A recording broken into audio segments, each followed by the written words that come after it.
बिस्मिल्लाहिर्रहमानिर्रहीम।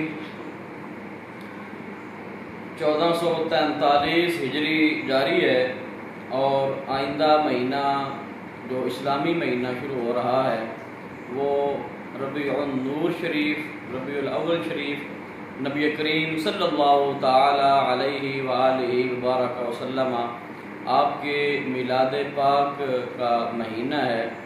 तो अगर उसकी तारीख़ पे हम नज़र दौड़ाएं तो इंशाअल्लाह अगर सफ़र और मुज़फ़्फ़र के 29 दिन बनेंगे तो उस सूरत में 6 अक्टूबर बरोज़ बुध दिन को 29 सफ़र होगा।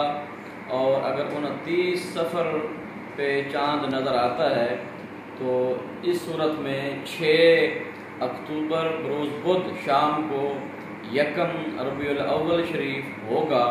और अगर 6 अक्टूबर बरोज़ बुध को रात को चाँद नज़र आता है तो उस सूरत में 18 अक्टूबर बरोज़ पीर यानी कि सोमवार के दिन, और सोमवार का दिन ही नबी करीम सल्लल्लाहु ताला अलैहि वालिहि वबारक वसल्लम आपकी विलादत बासआदत का दिन है।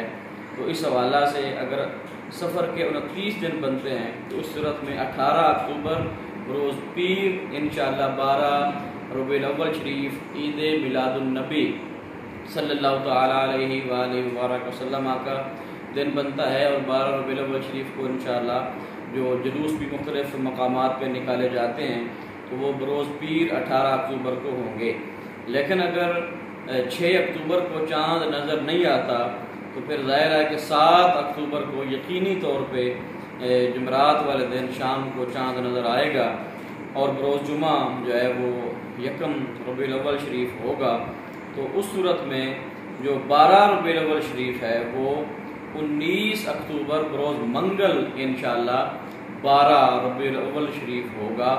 और जश्न ईद मिलादुन नबी सल्लल्लाहु ताला अलैहि वालिहि वबारक वसल्लम ये 19 अक्टूबर बरोज़ मंगल को बनेगा। इस सूरत में कि अगर सफ़र के 30 दिन मुकम्मल होते हैं तो मंगल वाले दिन ये 12 रबीउल अव्वल शरीफ का जुलूस होगा।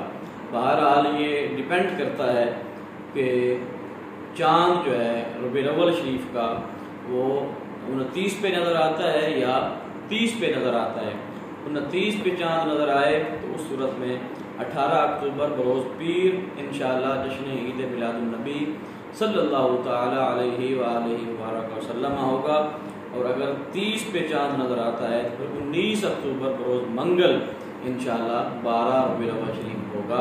अल्लाह पाक हम सब को अपने प्यारे महबूब सल्लल्लाहु ताला अलैहि वालिहि वबारक वसल्लम की गुलामी के साथ साथ आपकी मोहब्बत और इत्तिबा की भी तौफीक अता फरमाए। आमीन।